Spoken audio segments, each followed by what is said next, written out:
ഞാൻ ജയിച്ചു. ക്ലാസ്സും റാങ്കും ഉണ്ട്.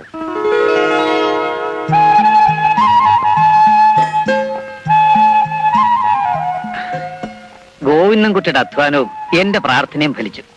ഈശ്വര, നിങ്ങളുടെ അച്ഛന്റെ ആത്മാവ് നിങ്ങളെ അനുഗ്രഹിക്കും. ബാ. എനിക്ക് കോളേജിൽ പോകാൻ സാധിച്ചു തന്നെ ചേട്ടൻ പഠിത്തം നിർത്തി ചെങ്ങാടത്ത് ജോലിക്ക് പോയതുകൊണ്ടാണ്. പക്ഷെ ഇനി അങ്ങോട്ടുള്ള പഠിപ്പിന് അത് മതിയാകുമോ കൈമൾ സാറേ? വേണ്ട ഏട്ടാ, അത് വലിയ ചിലവുള്ള കാര്യമാണ്. ഇന്നത്തെ നിലയ്ക്ക് നമ്മളെ കൊണ്ട് സാധിക്കില്ല. കുട്ടൻ നായർ എന്താ ഒന്നും മിണ്ടാത്തെ? ഞാൻ എന്ത് പറയാനാ സാറേ? മരിച്ചുപോയ എന്റെ കൂട്ടുകാരന്റെ മകനാണെങ്കിലും വിജയരാഘവൻ എനിക്ക് സ്വന്തം മോനെ പോലെ. അപ്പൊ അവനെ മുകളിലേക്ക് പഠിപ്പിക്കാൻ എനിക്ക് ആഗ്രഹം കാണാതിരിക്കോ? ഹൈസ്കൂളിൽ വിജയരാഘവനെ കണക്ക് പഠിപ്പിച്ചത് ഞാനാ. അന്ന് മുതൽ ഇന്ന് വരെ എല്ലാ പരീക്ഷയിലും 1ാം റാങ്ക് മേടിച്ചിട്ടുണ്ട്. എങ്ങനെയെങ്കിലും ഇവനെ മുകളിലേക്ക് പഠിപ്പിക്കണം. ഇവരെ കൊണ്ട് ഇതിലേറെ എന്ത് ചെയ്യാൻ കഴിയും സാറേ? അമ്മണിക്കുട്ടി, വിജയൻ 1ാം ക്ലാസ് ജയിച്ചു. അതറിഞ്ഞല്ലേ ഞാൻ ഓടി വന്നത്. ഞാൻ എപ്പോ വീട്ടിൽ ചെന്നാൽ ഇവക്ക് ഒരു ചോദ്യമേ ഉള്ളൂ: വിജയേട്ടൻ ജയിച്ചു വെച്ചാ, വിജയേട്ടൻ ജയിച്ചു വെച്ചാന്ന്. ദാ ഇന്ന് ജയിച്ചിരിക്കുന്നു. എന്താ കണ്ടു കൊടുക്കാൻ? ഇങ്ങോട്ട് തന്നോളൂ. വിജയരാഘവനെ MSc അയക്കാൻ ഞാനൊരു വഴി പറയാം. എന്താ സാറേ? ഗോവിന്ദൻകുട്ടിയും കുട്ടൻ നായരും മാധവ പണിക്കരുടെ ചങ്ങാടത്തിലെ പണിക്കാരല്ലേ? അയാളാണെങ്കിൽ കോടീശ്വരൻ. കുറച്ച് പണം തന്ന് സഹായിക്കാൻ നമുക്ക് അയാളോട് പറയാം. സാറേ, നമുക്ക് അയാളുടെ സഹായം വേണ്ട. എന്താ കുഴപ്പം? ഇവരുടെ അച്ഛനും ആ ചങ്ങാടത്തിലെ പണിക്കാരനായിരുന്നില്ലേ? നിങ്ങളായിരുന്നില്ലേ കൂട്ടുപണിക്കാരൻ?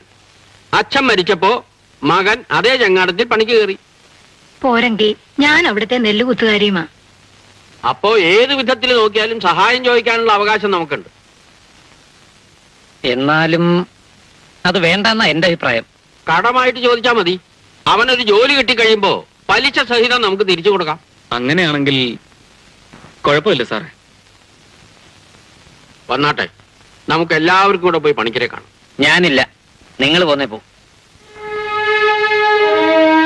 ഗോവിന്ദൻകുട്ടി, വിജയരാഘവ, വാ.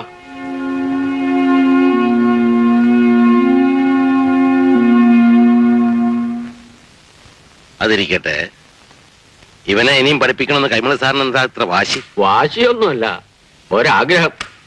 സാഹചര്യങ്ങൾ ഒത്തു കിട്ടിയാൽ പഠിച്ചു മിടുക്കനാവുമെന്ന് എനിക്ക് ഉറപ്പുണ്ട്. സാഹചര്യങ്ങൾ ഒത്തു കിട്ടണ്ടേ? അതില്ലാത്തവരില്ലാത്ത പോലെ കഴിയണം. നീ എന്താ പാസ്സായെന്നാ പറഞ്ഞ്? ഞാൻ BSc ജയിച്ചു. ക്ലാസ്സും റാങ്കും ഉണ്ട്. അപ്പൊ പിന്നെ അച്ഛനും ചേട്ടനും ചെയ്ത ജോലി ചെയ്യാനും പറ്റത്തില്ല. ഒരു കാര്യം ചെയ്, എന്റെ സോമലിൽ നിന്നോ തടിക്കണക്കൊക്കെ പഠിപ്പിച്ചേരാൻ ഞാൻ ഇട്ടോപ്പിനോട് പറയാം. ഒരു കൊല്ലം കഴിഞ്ഞ് എന്തെങ്കിലും ഒരു ശമ്പളം ഒന്ന് ചെയ്യിക്കാം. എന്താ പോലെ? ഞങ്ങൾ വന്നത് ജോലിയുടെ കാര്യം പറയാനല്ല. എന്റെ സാറേ, ഇക്കാലത്തൊരു ജോലി കിട്ടാനുള്ള ബുദ്ധിമുട്ടിനെ കുറിച്ച് സാറിന് അറിയാവുന്നല്ലേ? കുറെ പഠിപ്പുണ്ടായിട്ടെന്താ? ഇതിപ്പോ വേറെ ബാധ്യതകളില്ലേ? അത് ഓർത്തിട്ടാണ് ഞാനിത് ചെയ്യാമെന്ന് കരുതുന്നത്. ബാധ്യതയൊന്നും കണക്കാക്കണ്ട മുതലാളി. കടമായിട്ട് തന്നാ മതി. ഞാൻ ജോലി ചെയ്ത് വീട്ടിക്കോളാം. അതിന് പണം വേണ്ടടാ. ഇവിടുത്തെ ബുദ്ധിമുട്ടുകളെ കുറിച്ച് ഞങ്ങൾക്കല്ലേ അറിയാവൂ. ഇവള് പറഞ്ഞ സത്യം. വേണമെങ്കിൽ ഇപ്പോയി പണിക്ക് ഇരുന്നോട്ടെ. പഠിപ്പിക്കാൻ സഹായിക്കുന്ന കാര്യം നടക്കില്ല. പണിക്കർ അദ്ദേഹം ഒന്ന് മനസ്സ് വെച്ചാൽ. എന്റെ സാറെ, അർത്ഥമില്ലാത്ത കാര്യങ്ങൾ പറയരുത്. അണ്ണാൻ ആനയുടെ അത്രയും വാ വിളിക്കാൻ ശ്രമിച്ചാൽ നടക്കുകയല്ലെന്ന് സാറിനെ പഠിപ്പിച്ചു തരണോ? അപ്പോ പോകല്ലേ, എനിക്ക് അല്പം പണിയുണ്ട്. ഓ.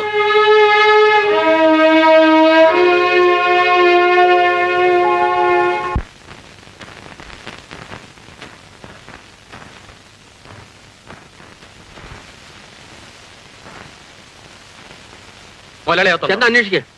സാറിന് രാവിലെ എന്താ ഒരു ലൂബ്രിക്കേഷൻ? മുതലാളി, ആ ചാവക്കാട്ടുകാരൻ മറിയത് കൂട്ടി ആഫീസിൽ കൊണ്ടിരുത്തിട്ടുണ്ട്. ബോട്ട് എന്താടാ താമസിച്ചേ? ഓ, കുറച്ച് നേരത്തെ വരേണ്ടതായിരുന്നു. വരുന്ന വഴിക്ക് ബോട്ടിന്റെ ആ ലൂബ്രിക്കേഷൻ.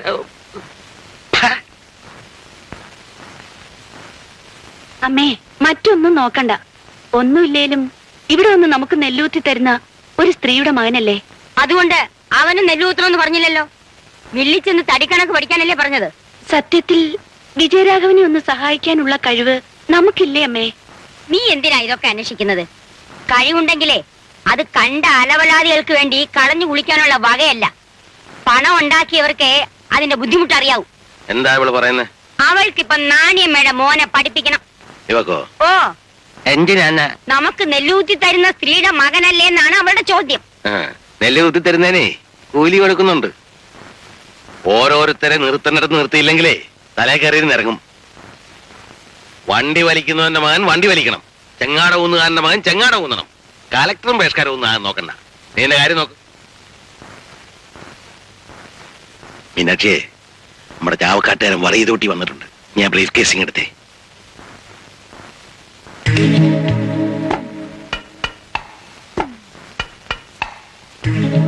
ഇതിന്റെ കളറും വാട്ടർമാർക്കും ഒക്കെ കറക്റ്റ് ആയിട്ടുണ്ട്. ബാങ്കുകാർക്ക് പോലും സംശയം തോന്നില്ല. കഴിഞ്ഞ തവണത്തത് കളർ അല്പം ഡിമ്മാണെന്ന് താൻ പറഞ്ഞുകൊണ്ട് മിച്ചം ഉണ്ടായിരുന്നൊക്കെ തിരിച്ചു കൊടുത്തയച്ചു. ഇത് ഇന്നലെ വന്നതാ. ഏർപ്പാടുകള് വളരെ സൂക്ഷിച്ച് ചെയ്യണം. ചില കഴിവുടവന്മാര് ഇത് മാറിക്കഴിഞ്ഞാ കാലം മാറും. ഞാനിത് തുടങ്ങിയിട്ട് കുറെ കാലം ആയില്ലേ, അതിനുള്ള മറുമരുന്നൊക്കെ എന്തേലും ഉണ്ട്.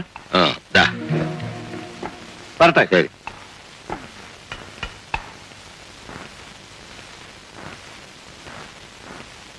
എടീ, ഇത് നിന്റെ വീട്ടിലേക്കല്ലേ?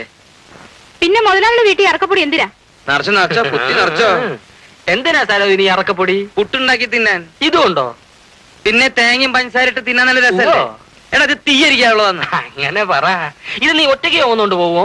എന്നാ താൻ ചുമന്നോണ്ട് കൊടുക്ക്. വേണ്ടി വന്നാ ഞാൻ അതും ചെയ്യും. പിന്നെ മുതലാളിയുടെ വീട്ടിലെ ജോലിക്കാരി ആയതുകൊണ്ട് ഒന്ന് ചുമന്നു കൊടുക്കുന്നതിനും തെറ്റില്ല, സരോജിനി ആയതുകൊണ്ട് ഒന്ന് നിറച്ചു കൊടുക്കുന്നതിനും തെറ്റില്ല. എന്തിനാ നീ എന്താ ഇത്? അറക്കപ്പൊടി. ഇവിടെ എന്താ നടക്കുന്നത്? ഒന്നുമില്ല മുതലാളി, ഒരു പരസഹായം. നിനക്ക് പരസഹായം വേണോ അല്ലേ? താൻ എന്തോ ചെയ്യായിരുന്നു? ഞാനിവിടെ സൂപ്പർവൈസ് ചെയ്യായിരുന്നു. ഇവിടെ തന്നെ ഞാൻ എവിടുന്നാ വിളിച്ചോണ്ട് വന്നത്? മലയാറ്റൂര് തടിടപ്പോന്ന്. എങ്ങനെ? മുതലാളി എന്നെ കണ്ടു, ഇഷ്ടപ്പെട്ടു.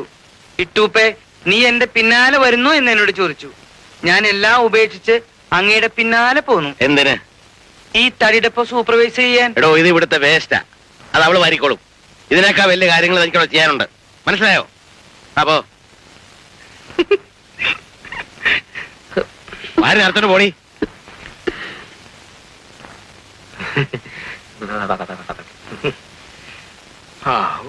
ആ താങ്ങിക്കോ.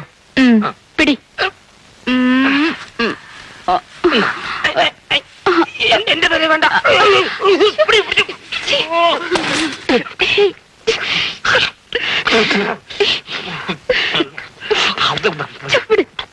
വസ്തു കടപ്പെടുത്തിയിട്ടാണെങ്കിലും സാറിന്റെ ഉത്സാഹം കൊണ്ടാ ഇത്രയും പെട്ടെന്ന് ഈ പണം കിട്ടിയത്.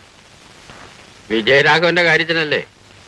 പണിക്കൊരു കൈയൊഴിഞ്ഞപ്പോ എങ്ങനെയെങ്കിലും അവനെ പഠിപ്പിച്ച് മിടുക്കനാക്കണമെന്ന് എനിക്കൊരു വാശി. ഞാനില്ലായ്മക്കാരനാണോ കുട്ടനായരെ? അവൻ പഠിച്ച് ഉദ്യോഗം വാങ്ങുമ്പോ പലിശ സഹിതം അവൻ തിരിച്ചു തരും. വേഗം കാശ് കൊണ്ട് കൊടുക്കാം. അവൻ അടുത്ത ആഴ്ച തന്നെ കോളേജിൽ ചേരട്ടെ. ശരി സാർ, ഞാൻ ഇറങ്ങട്ടെ. ഓ മോളെ, അച്ഛൻ ഈ പണം ഒന്നുകൊണ്ട് കൊടുത്തിട്ട് വരാം. അച്ഛാ,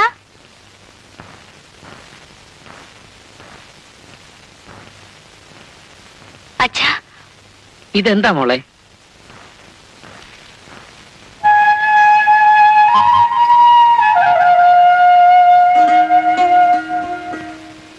ഇതെന്തിനാ? വിജയേട്ടന്റെ ആവശ്യത്തിന് ഇതുകൂടി എടുത്തു വെച്ചാ. അത് കുറച്ച് രൂപ കൂടി കിട്ടിയാൽ അത്രയായില്ലേ അച്ഛാ? പണയം വെച്ചാ മതി. വിജയേട്ടന് ശമ്പളം കിട്ടുമ്പോ നമുക്കിത് തിരിച്ചെടുക്കാം.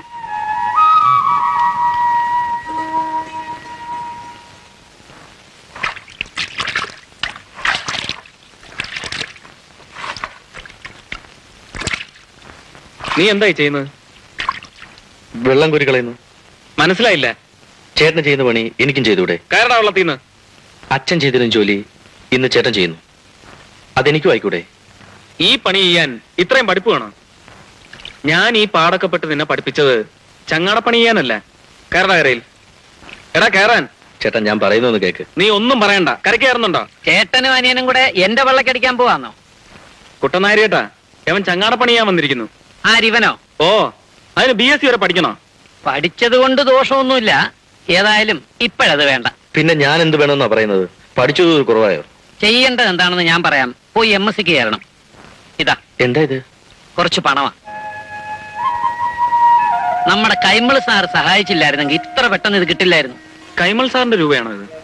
രൂപ സൊസൈറ്റിയിൽ നിന്ന് കടമെടുത്തതാ, എന്റെ പറമ്പ് പണയം വെച്ച്. അത് വേണ്ടായിരുന്നു കുട്ടനാരിയേട്ടാ. അത് എനിക്ക് കൂടെ തോന്നണ്ടേ? ഇതാ. ഞാനിതെങ്ങനെ വാങ്ങും മാവ? കൈകൊണ്ട് വാങ്ങിയാ മതി, പഠിത്തം നടക്കട്ടാ. ഉം. ആ